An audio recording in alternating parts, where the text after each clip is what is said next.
Gumagaling yung tupak. Siguro naisip niya rin yung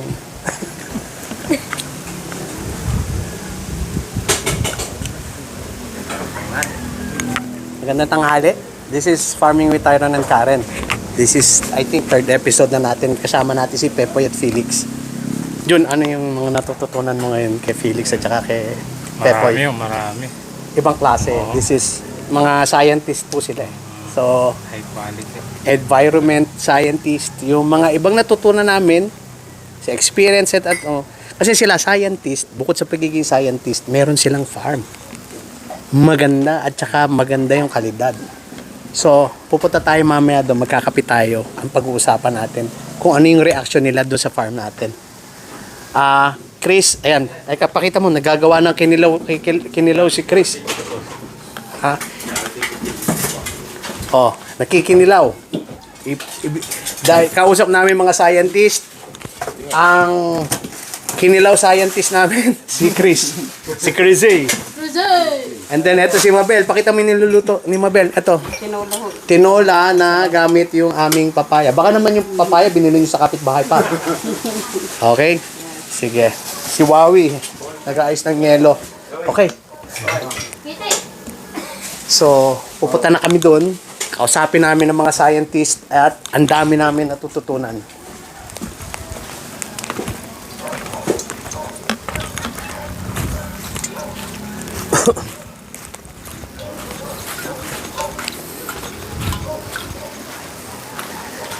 On-off mo nga. Pakinggan mo kung... Hi, this is Farming with Tyron and Karen.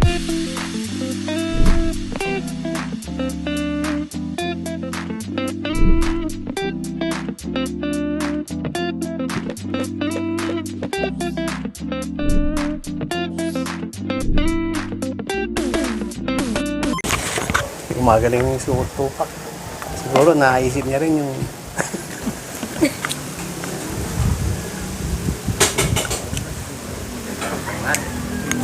magandang tanghali. This is Farming with Tyron and Karen. This is, I think, third episode na natin. Kasama natin si Pepoy at Felix. Jun, ano yung mga natututunan mo ngayon kay Felix at saka kay Pepoy? Marami. Ibang klase. Oo. This is, mga scientist po sila eh. So, High quality. environment scientist, yung mga ibang natutunan namin sa experience at kasi sila scientist, bukod sa pagiging scientist, meron silang farm. Maganda at saka maganda yung kalidad. So, pupunta tayo mamaya doon, magkakapit tayo. Ang pag-uusapan natin kung ano yung reaction nila doon sa farm natin. Chris, ayan, ay kapakita mo, nagagawa ng kinilaw si Chris. Ha? Oh, nakikinilaw.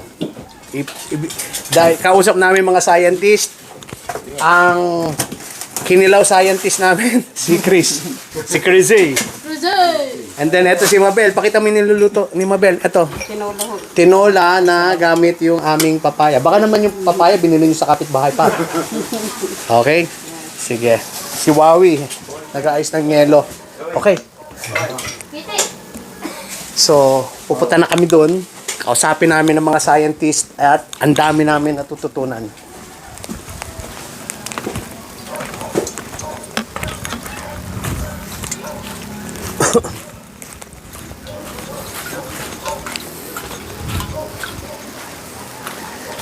On-off mo nga. Pakinggan mo kung... Hi, good afternoon. This is Farming with Tyron and Karen. I'm still with Felix, Pepoy, June, Karen. Andyan si Wawi papunta. Of course, si Tupac. Nakapag-intro na kami. Nagkwentuhan muna kami sa introduction ni June. Sinasabi namin kung gaano karaming ina-absorb namin. So, this is probably now the third episode. The take, no? So, yeah. So, siguro ngayon yung reaction, no? Again, so si Felix is environmental science from Ateneo. Si Pepoy tambay sa Sabak, kasama ko nung araw, no? But he worked in the Congress and as a research Director for Policy Research. Director. Medyo, and then si June ang namin, research for ano, ano ba nire-research natin? Kung ano yung kakainin namin sa, June is our farm manager, Karen. Wowie yan, nandito si Wowie. And yeah, so, pinag-usapan namin ng lettuce, pinag-usapan natin ng basil, arugula, pinag-usapan natin market potential, soil, no? So, now Pepoy, ano naman, and Felix, what do you think about yung nakita nyo, no? But we haven't seen the calamansi really, but more or less on same, ano. So, what do you think about Grace Forest Farm?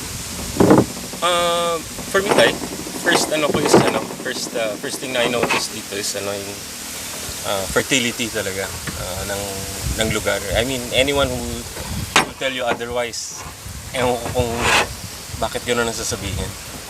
Just look around you. Iba-ibang types of crops talaga tumutubo. I mean, kahit ornamental makikita mo. Diba? May natural spring kayo. Again, from an environmental perspective din, malinis siya. Hangin, iba. Kahit kami, feeling ko mas mataas pa kami, yung elevation namin. Alfonso kayo, mas mataas kayo. Pero ang hangin dito iba. You're around 1,100 eh. Ibang hangin dito. You notice? Yeah. Maganda yung from the crop perspective naman, it's nice na you're focusing on crops na what you believe talaga na you can do, not just yung shotgun approach na sige, tanim tayo dyan. Next thing you know, 10 na yung minamanage mo. Yung errors mo ngayon is tenfold versus 5 crops ba, sabi mo? Ang tinatry nyo i-manage? We have lettuce, arugula, Calamansi. of course, leafy, calamansi, papaya. We have lemon. Ano pa yun? Citronella. Well, not really focus, but marami kami citronella. Although the bulk of your production would be yun nga, papaya, arugula.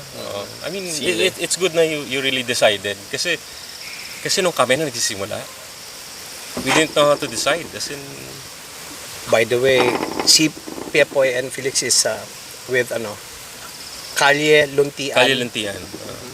Kalye Luntian. The best lettuce. Susunod na, sana maging second kami, no? Joke lang. But they've been, they were yun nga sinasabi ko, you were the first, mga modern day farmers that I would say that, like, I would say, made it. Like, kasi alam mo naman minsan, pag nasabing farming, people who have money, mayayaman na tao, Yeah. you see, I'm gonna farm, they're gonna spend 15 million, hindi pa kasama yung lupa, and then you see some failures along the way, and you see them drift away, Totoo. But Kalye Luntian, nung bago pa lang sila, bumibili ako sa inyo ng kale. Lettuce. Kasi pagdadaan sila papuntang Nuvali, salubungin ko si Pepoy. So I've been a customer of, and I really love the veggies. So, parang parang mag-iisip akong farm. Siyempre, nakausap ko si Carlos. So, Garcia, which is a partner. our partner and landowner sila dun sa where we farm. Yeah. So, and then, Pepoy is a former teammate ko sa triathlon. So, I know he's really sa science. Kasi pag nagsuswimming kami, pag nakikita niya yung dragonfly, tayo, the reason why, there are dragonflies is because maganda yung quality. Kasi reverse osmosis sila. Oh. Yeah. I think that was no? That was the start yung nagre-reverse osmosis sila. Oh, okay. So, yung pala malakas lang yung chlorine, no? And langaw pala nakita natin. sobrang laki lang. So, I know, and then after, that was mga 2009, I think you started triathlon 2009, 2010. Yeah. So, ako yung kasama ako nag-guide, especially kay Vernice. Mentor, kahit kay Felix, mini-mentor mo kami. So, nung si Vernice, when she first signed up with the 70.3 Ironman, post siya sa Facebook, Annie, Tyron, nasa speed dial ko kayo because I wanna finish the 70.3, which you finished. She finished. Saka lumakas magbike sa amin yan si Vernice. Yeah, kasi sinasama namin yan sa going to Punta Fuego from Malabang. Tay, kinukwento nga sa kanya. Mas matagal pa yung binabike nyo noon kaysa binabiyahe namin ngayon dito. Oh, yeah. Oo nga. We would do Okay, so yun yung introduction, and then paano mo naman naging partner si Felix? Si Felix actually, tayo, nung freshman pa lang to, wala pa kaming farm, nakilala ko na siya. In Ateneo. He's from Ateneo, and then yung boss namin sa commission in the Senate, Sino yun? si Dr. Greg Tangonan, is a scientist actually, Yeah. and is also the head of Ateneo Innovation Center. Okay. Interested sila sa aquaponics. During the time, meron akong trial sa bahay. And sinabihan siya ng boss ko na parang, punta mo tong taon to, may setup to dun sa BF. Bili mo sa BF, nag-set up kami ng aquaponic system. And we were able to grow, okra, mustasa, Papaya. papaya, Pero may puno ng hindi papaya. namunga. Pero hindi namunga. Yeah. Oo. Tapos lettuce din, we were able to grow lettuce. In the house, out in the garden. And then ang isda ko lang yun was hito. So doon ko siya nakilala, he visited, did research until dire-diretso na. Sa amin siya nag-OJT, sa amin siya nag-thesis. And then to this day, we're still doing research. Again, like what he said nga, we really try to take a science-based approach sa farming. I know medyo nakaka-turn off sa ibang bata kasi hindi pala ganun kadali farming. Sa akin naman, parang baliktad Mas nakakagana na parang, uy, ang interesting pala ng farming. Ang dami mo palang matututunan. Ang daming fields of science na ma-apply mo, from biology to chemistry. Even engineering. Engineering, lalo na. Natuto kami mag-plumbing dahil sa aquaponics. Si Engineer Jun at saka si Engineer Wawi, nakita niyo yung namin, di ba? Exactly. Tapos sila din ang engineer dito Sila yung... Tay, land prep hindi biro, di ba? Yeah. Land prep hindi biro. Yeah. And one way or the other, Pepoy, somehow, we've met, and you know me. Now, when I do something, Ano talaga, buhos. I wanna Tutok. be Good at it. like in triathlon. I don't do triathlon just to, I go to triathlon to, even with my tight schedule, 8 to 5 thing, I try my best. And then, cycling, it's science, I studied like yung Power meter ba kayo nun, Tay? may power meter ako noon. Ako ang isa sa unang nagkaroon ng power Mahal meter. pala, no? Me Yeah, and back in the day, no? me and Mikey. Ang tawag nga sa amin nila Patrick Power Puff Boys, like kasi May power meter. Power so Boys, I like I that. watch ganito akong ka-nerd, yung I watch yung pedal stroke ni Maka, pedal stroke ni Chris Wellington, I study that, and then yung smoothness, yung energy conservation and all.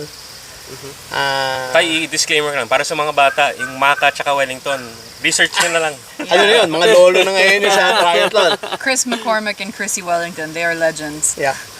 So, I go deep and, just like yung sa pag-motorbike, pagpasok ko. Yes, sa motor. And now I'm into farming, Pepoy. And one thing that I can say, I'm not afraid to fail. Yes. I think one of the reason why naging okay naman ako sa triathlon, naging okay ako sa pagmumotor, number one, I'm not afraid to fail. I'm not afraid to make mistakes. I'm not, para sa akin. And then, si Jun, bago pala kami nagpa-farm, kasama ko yan. Nanonood kami talaga ng yung YouTube, yung Agribusiness How It Works, yung Sir Mike the Vegeman, Mike the Virgilio Vegeman. Buna. Umalis na siya, nasa Canada na He's a very nice guy. He's a very, maganda yung niya yung sense of humor. So, so, Ang ano ko naman is, so pinasok ko to, right, ang sabi sa amin dito, the only crop that you can grow is, rice, yung palay, coffee, and coconut. Sabi nung Agriculturist. Yeah. And even up to now, wala dito talagang nakapag-farm ng maayos.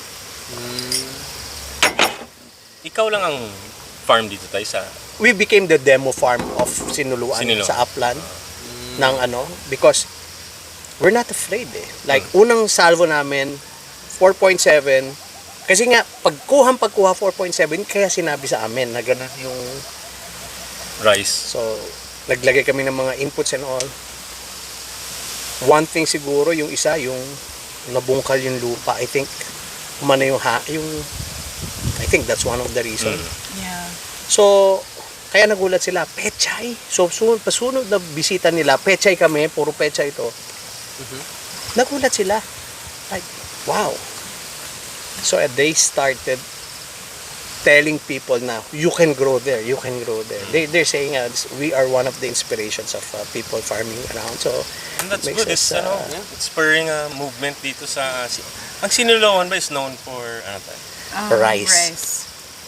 They're actually pupunta dito si Carlo eh. Because I've been saying good things because they always win yung rice efficiency. They always win like 2 million a year because of rice efficiency. And this is a third-class municipality. I love registered na ako dito eh, this resident because I love it's very seldom that you say there's no corruption. Yeah. Amazing. Yeah. They're so efficient. When you're here, asikasuhin ka nila. Binigyan nga kami yung meron kaming pag simula pa lang namin, binigyan kaming vermicast, binigyan kami ng pananim na saging, yung mga nandun. Except for the tissue culture. So they were supportive, no? Hand tractor, yung mga ganyan. So, yun yung eh. Tama ba narinig ko? Binigay yung hand tractor? Pinahiram. Pinera. Yeah. Sabi ko, wow! Sort of like their starter kit. At saka, kasi to, ganito itsura niyan, Pepo eh. Masukal. You could not pass. You cannot like go in 20 meters. Ayun nga, tayo. Wow. Yung clearing, kitang-kita pa rin. Yeah, exactly. It was like that everywhere. This whole place. Pero kita mo yung mga fur namin. No? Yeah. Yung mga... So, It's good na yung LGU supportive. yeah. Yeah. And the mayor really was there. Si Mayor's Mayor great, Rainier, yeah. amazing. Sa amin rin actually. Plug in, Mayor Salamat. Yung pangalan niya, si Mayor Salamat. Really? Yeah, very supportive. Very supportive. Sa amin naman si Mayor Rainier Leopanto. Yeah. So, Maganda tayo, maganda yung setup. Actually, one thing na naisip ko agad while we were going around, nung umakyat dito, nung inikat mo kami. So, not only does this farm have a potential for production, but I hope you consider then agritourism. I mean, not just for profit, but really to spread the awareness na ang agriculture malaki ang potential sa Pilipinas. So, Yes. Yeah. okay, kung makikita mo yung isang spot doon, that was, ang iniisip ko, I don't want, ayoko ng volume for biosecurity, for ang sa akin, I wanna build like 2 A-frame houses, good for yung family. Parang family, but it's not gonna be cheap. Yeah. And then, I cook, I'll cook for them. the experience, the farming experience. Like, ito ang farming, yung mga kids nila, yun ang gusto ko. the farm life experience. Yeah. Yeah. So that's my the future na pinag-iisipan ko. But I still work 8 to 5 Pepo. Yun din. So, Versus kami, 8 to 5 is farming. Yeah. It's amazing, agriculture. 8 to 5 is agriculture. amazing, you know. Nakikita kita, nagbebenta ka ng mga gulay dati sa sa hotel, sa Resorts World. Sa resort, sa Soler, Back in yung nag-start pa lang sila. I see them selling vegetables. kami nagde-drive ng truck, kami nagde-deliver. Ah, Kami nagde-drive ng truck. Oh, yung truck namin, Mosquito. Kasama ko 6'2". Mosquito yung truck namin. di sila kasha. Tapos ano, lang aircon, asin kami nagde-drive. Tapos kami nagde-deliver for mga a good year and a half sa mga commissary, sa mga restaurants. Yeah. And it's good kasi you establish this relationship with them. Yeah. Na they see talaga na, uy, hindi to trader, no offense to traders. Hindi to, alam mo yun, Yeah. buyer lang ng ano, and then, Yeah. it's They really, actually it's a service talaga na, uy, gulay nyo to. Parang yung Gianni's Corner mo doon. Yeah. Ginawa rin namin yung tayo na, pinapunta namin yung client, ito yung sa inyo, we're not kidding, dito galing gulay nyo. Imagine yung advantage ng restaurant, ng client mo, na they know where their food is coming from. Yeah. Traceability. Yeah. Again, no offense sa taga Baguio versus yung bababa from Baguio. Magandang produce sa Baguio, but bababa sa Baguio, yung exchange ng kamay ba, hindi mo na alam kung saan farm galing. Yeah. Versus ito na diretso ka sa kliyente mo. Your client can proudly say na, totoo naman kahit maraming exchange of hands yan, yung farm to table na sinasabi nila, wala naman talaga ibang pinanggagalingan yung gulay kundi farm Yeah. But in the purest sense, like si Giannis can really say na, hey, yung arugula nyo is farm to table. From Yeah. Tyrone's farm To this table. to this table. Yeah. To your plate. Iba yung may trust yung client ko sa'yo in that sense. Yeah, that's so true. Yeah. So actually, good thing that you mentioned that. That was really my intention. And another intention is one of the reason why I my YouTube channel is to help other farmers then. Because kawawa talaga ang farmers sa traders. Yes. Yeah. It's it's sad that kasi naranasan namin ni Karen. Yeah. So may dala kami mga sili, meron kaming ganyan, pupunta kami madaling araw sa palengke. Yeah. Middle of the night. So meron na kaming kausap, ganyan-ganyan, and then meron kaming dala mga 120 kilos no, na sili. Pagdating namin doon, magkano nga pala yung sili nyo? Sa baksakan, ang presyo 45 sa pagsanghan. Tsaka sa Prosi, in yung Chaong Quezon, 45. So syempre, in my mind, I'm okay. 45. Ako pa magdi-deliver doon sa palengke. Nung kausap ko siya, ganito, ganyan. Sabi niya, okay. 25 ang kuha ko eh. Yan, di ba? Yeah. Ang malupit doon, willing ako ibigay ng 25, hindi pa kinuha. Oh. Wow. So we have those kind of, yung mga ganong, It's rough. nakapila kami Yeah. sa palengke ni Karen. Yep. So, And I would go to other palengkes, dala ng... Si different- Karen. Ako lang si, mag-isa. mismo si Karen, na siguro iniisip nila, Foreigner. Oo. nagbebenta ng sili, Talong, sili, kamatis. kamatis. Anuin ka talaga, babaratin ka talaga. Yeah, talagang ano eh. And then they'll give you all sorts of excuses na actually there's this one nga, 'di ba? I had the talong and sili. Tapos sinabi nila, next week dala niyo kami ng talong at saka sili. So next week nagdala ako. Hindi ka nag-text. And I was like, kakasabi mo lang sa akin last week na hindi ko na kailangan magtawag. Yeah. Dalhin ko lang. So it's like, they're very That's the challenge with very traders. difficult. Iniipit Yes. ka. Lahat ng farmers, whether commercial farm ka, I mean, in traders talagang hirap ka-deal. Whether backyard ka, or mid-scale, or commercial. Yeah. Ang ano ko dyan is this, no? Yun nga, yung kung ano man yung na-experience namin, gusto naming may share. Like, kailangan talaga yung mga farmers mailapit sa Market. mailapit sa market eh. And I think sana ngayon yung panahon na mangyari, and hopefully yung channel namin yung makatulong. Can help.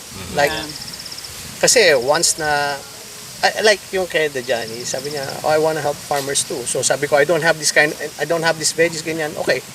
but can I sell the veggies of my neighbors? Or yung, Okay, sure, Yeah. we did. yeah, sabi niya. And John Lucas said, find ways how we can help the other farmers. So that's why yung yung Farmers Are Heroes, yung podcast namin, ganyan. And then that's what we So, yun yung YouTube channel namin. We wanna help. Sa ngayon wala pa very raw. Pero I'm sure I'll be able to find out the ways to help. That's a really good trust. We have a similar one. Kami naman ang belief namin, but from a technology perspective. Ang daming gusto tumulong sa farmers. Again, no offense sa mga matatamaan, NGO, academics, tech companies, gusto makatulong sa farmers, di ba? But at the end of the day, hindi nagre-reflect dun sa profit ng farmer. Yeah. Sila pa rin ang ginagawa nilang marketing tool na we help farmers. We link them to the market, pero yun nga, but they charge a fee and everything, di ba? Yeah. When really hindi nagre-reflect dun sa profit ng whatever tech they're trying to introduce, promote and push for the farmers, hindi nagre-reflect dun sa profitability. The farmers don't feel Yeah, it. it's still them Yeah. profiting, not the farmers. So. And it's sad because It's sad. farmers are the ones who put in all the work, and so Exactly. many people, they eat their good food and whatever. They have no idea that if there were no farmers, you won't be eating that. Yeah. That's why our trust is Yeah. really more on helping the farmers through Directly. improving their production. Yeah. Because, yun nga, like what Pepe mentioned, a lot of people are already helping in terms of market. A lot of tech companies, a lot of startups are doing work by doing market linkage or e-commerce. E-commerce is a big thing now. But in fact, it's just like being a modern day trader. Yeah. They're using technology To to be the trader. So instead of one person being a viajero, they just have a website wherein they can trade their vegetables, which is, again, no offense, but it's a good effort. But then a lot of the focus of where the technology is going and where the It's in efforts of fintech. people E-commerce, goes fintech, to not in e-commerce. production, not in basic production. Yung e-commerce is logistics. That's Yes. I'm from logistics. Logistics, Yes. So, Oo nga. everything is about that, and then yung channel mo lang na saan kayo pupunta, and then it's all about logistics. So yeah, mga Lazada and all, they're all logistics. Yes. But no one's really No one's focusing on production. Kung meron man, ang sasabihin, gamitin nyo tong fertilizer na to. It's logistics and one digs warehousing. deeper eh. They're Logistics and warehousing. Yeah. Yun, like what Tepoy mentioned also, everything is about selling a product. So the startups in farming that help the farmers on the production level, they tend to create a product, and that product tends to become more expensive. They're really just selling their product. They're selling a kind of fertilizer that, oh yeah, this is the best fertilizer you can buy. Everyone will say that, diba? But in fact, we're very agnostic in terms of the products that we use. Whatever works, Yeah. diba? So there's a really big gap in terms of the knowledge, in terms of the technology, and the efforts. Alam mo tayo, speaking of technology na meron akong nakalimutan kayo na i-kwento sa'yo. Di ba nagtanong ka about hydroponics, aquaponics, and soil? Yeah. May nakalimutan talaga ako malaking bagay na i-kwento sa'yo. Because we studied those three similar disciplines. Alam mo ba na na marami kaming concepts na ginagamit from hydroponics? How weird is this concepts na ginagamit sa hydroponics and practices in hydroponics ginagamit namin sa soil.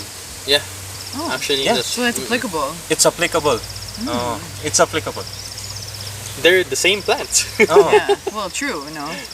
As in, A different setting. alam ko medyo parang it goes parang ironic, di ba? But yung principles and and practices ng hydroponics, we apply it sa soil. And it works. Yung sa akin kasi a lot of my learnings from yung sa fish, sa water, nung may pet shop ako, nadala ko rin yan sa ano nung paggawa ko ng tinapay. Kasi I make sourdough, mga ganyan. Oh, So, pre-ferment, ganyan. Yung kombucha, yung mga ganyan. Kaya ako believer ako doon sa yung product. Kunin mo nga elbow yung CBM because I think yung pinag-uusapan natin ngayon is about beneficial bacteria. ito ka na lang tayo eh. Yung nitrogen cycle sa aquarium Yeah. is no different sa soil. Yes. Yes. It's the same bacteria, Nitrosomonas and Nitrobacter. So, No different sa soil. Yung ko naman, yung understanding ko doon naman sa lupa is when you use yung chemical fertilizers and everything, it goes directly to the plant. Mm. While when you make the soil healthy through yung introducing mga beneficial bacteria, it enriches the soil. So, and then if pag na-wash out yan, yung mga chemicals, it goes to everywhere, So, that's why this ako dito sa yung pinag-usapan natin na pwede mong i-apply yung hydroponics, aquaponics sa Yes, soil. sa soil. Oh. This is actually one, yung Aquaponics is all about bacteria din. compound probiotics and like di ba Jun, yung ito talaga ino-observe namin yung introduction namin kasi isa yung sa pag-compose namin ng mga farm waste, yung mga dahon. Mm. So, sabi ko, testingin natin. Lagyan mo ng molasses, lagyan mo nito. Bago tayo makapagpabulok, mga 3 buwan, 4 na buwan no? I think with this one, mga 1 month and a half. Wow. Lupa na 2 months. Oh, wow. Binabaliktad niya rin ng kasi Hindi umiinit masyado. diba? Oh. Hindi, tsaka manipis lang yung amin. Hindi naman sobrang kapal. Yun sa tabi ng vermicast. So, yung... Hindi ko nakita yung vermicast doon kanina. Ayun nandun, yung papanik yeah. tayo. yung mga semento. Yeah. Yes. So, I think yun yung yun yung beauty about yung farming. And, Yeah. and then, Yeah. Yung naiintindihan namin na nyo ngayon. Kaya ako naisingit yung topic niya because that is science. So, Actually, dapat ngayon yung the young ones na maging interested sa farming should really understand na multidisciplinary siya Yeah. And not just, again, farming or agriculture as a business, not just the science portion andyan yung business side din na Yeah. kahit ako, hirap na hirap pa to this day. Oo. saan ka nahirapan? Sa business side tayo, ako, hindi ako magaling, honestly, mag-market. Hirap ako kumuha ng clients kasi hindi ko skill tapos even sa finance side it's not as parang easy as we thought kasi yung pala non-VAT pala ang Non-VAT. tapos once na Non-VAT ang na-process farm. ka batable Yeah. ka na yung mga Yeah, ganyan. yeah. So There are a lot of things na na-overlook. yeah That is Oo, something naman because I'm sa businessman corporate talaga. So that's one thing. Right away, I know, I understand that non-VAT. Yeah.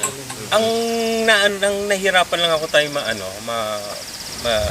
on that side is bakit walang incentives masyado yung government sa Yeah. mga nagpa-farming, sa mga nag-agriculture. Ito Bakit yung kailangan Del Monte size yung bigyan nila? ito yung one example I read on one onions 400 pesos ngayon per kilo sa atin dapat yan sana yung mayaman ng farmer dyan dahil 400 pesos pero ang dyan yung Importer. this one ang onions kasi meron silang stockade na kung saan sila nag-stock ng refrigerated. nagsa-stock sila? Yeah, So- because it'll last a long time. So, yung onion supposedly, yan na. And then, ang onion sa Vietnam is 50 pesos? 40 pesos, 50 pesos. Sa Thailand, ganun din. So, kung iisipin mo, wow, mayaman ng farmer. Samantalang sa Vietnam, mayayaman ng farmer. No. Yes. Yet ganun lang ang presyo. Oo. Sino may nagsabi? Sa Vietnam daw, kapag may lupa ka, tapos hindi mo ginagamit, kukunin ng gobyerno. Yeah. Di kayo may subsidy rin kasi doon? Dito, May subsidy ang Vietnam and Thailand. Thailand. Dito nagpapakain sa bansa. Di ba? And very different yung scheme nila for agriculture there. Here, our farmers will only have like 1 hectare per farmer. Walang Pero doon, corporate farming. in Thailand at least, 50 hectares per farmer. So, the scale of which they can produce is very different. Malalim ano dito ng agri, problema ng agri. It's Malalim a talaga. very deep-seated issue. Access to financing lang tayo. Yeah. Yung, di ba? Hirap na hirap ang magsasaka, mangingisda kumuha Okay. ng kapital. You know Bobby Khan. Yes. So he worked for Amazon or Amazon or Amazon. Pero ngayon nasa Google siya. yeah. You know what? Ang sabi niya sa akin, yung farming mo, lagyan mo palagi ng yung para makapag-smart farming ka. Sabi niya, okay. Sabi niya, you know that in the nasa Pilipinas, ang pinakamagandang technology sponsored by Amazon, Erie. Erie. Ah, yeah. They have yung sila app-based lahat sila eh. Yeah. So, yung technology nila is comparable sa Israel. Yung drone nila, pag certain period of time, No, we were just talking about Erie, di ba? Yeah. Kanina, pinag-usapan namin Actually, yeah, Erie. we were talking about it Sa on the laki way ng here. budget niya, tapos yet yung output parang nag-i-import tayong rice. yeah. Nasa atin Erie. Diba? It's Aray. strange. Oo. Okay, so, yun yung kumbaga, those are the things, that ang hirap. And also, No. Tay, as another thing pala, sige, they say na we have the best technologies from all over the world here in the Philippines. But the question is it accessible to the farmers? Diba? Also. That will always be the problem. Parang, that's where the gap is.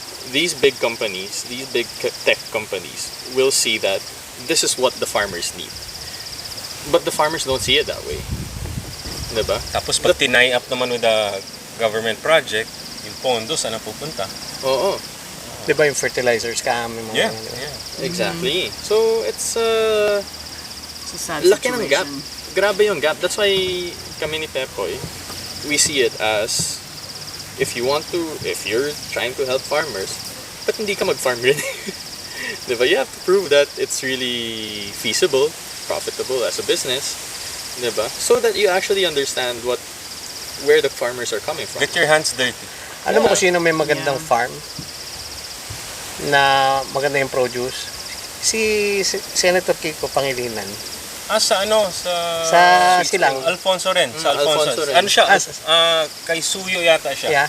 Kay Suyo. Sweet oo. Spring, ang pangalan Sweet Spring. ng farm niya. They say that he has good produce, ha?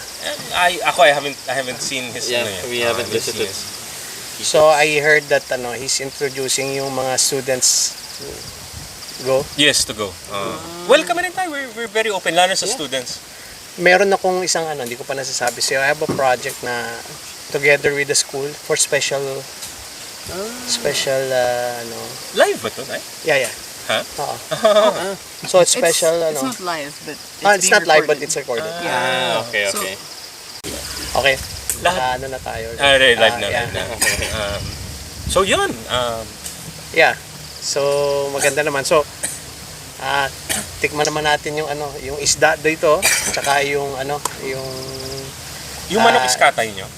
Hindi pa maano not pa yung yet. manok ni Sige. Sige. We're not at that level Ano muna yet, tayo? but Lunch muna tayo. Nag-alaga ako ng manok sa bahay, hindi namin makatay.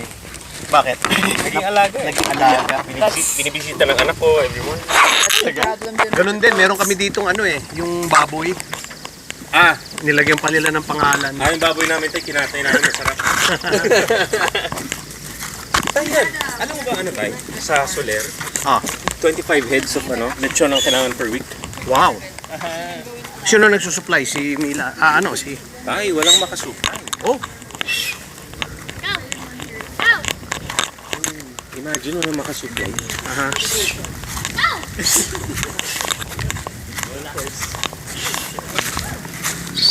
Napasarap yung kwentuhan natin. Ano ba ito, Day? Ha? Rolo. Rolo? Buhay pa si Rolo. Oo. Ilan taon si Rolo? 8 and a half. Si Ragnar? Ganun din, magkapatid yan nandun sa labas. Ay, nakakalimutan natin ano sa... Uupo ako. Sorry.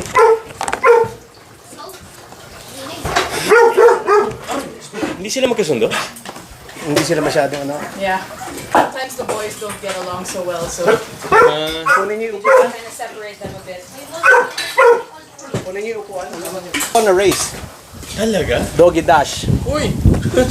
Mas malaki premyo sa... Kamag-anak niya ba si Patch? Kamag-anak niya si Patch, hindi? May blood sila. Ano, may channel ka? Yeah. Exactly. Like what? Ano na may YouTube channel ka? Ay. So retail is it has the biggest margins. That's one. Retail as in sa supermarkets. Ganun. Or direct consumer? Direct to consumer. Yeah, I think I'll get ano. Ganun. At saka ano, tulungan ko yung mga ibang farmers talaga. Monthly margin? Get all of them and share it. Yeah. Ito, magkakastall sa UP. What? And yung art installation namin. We made the art installation in Ateneo at saka one in La Union.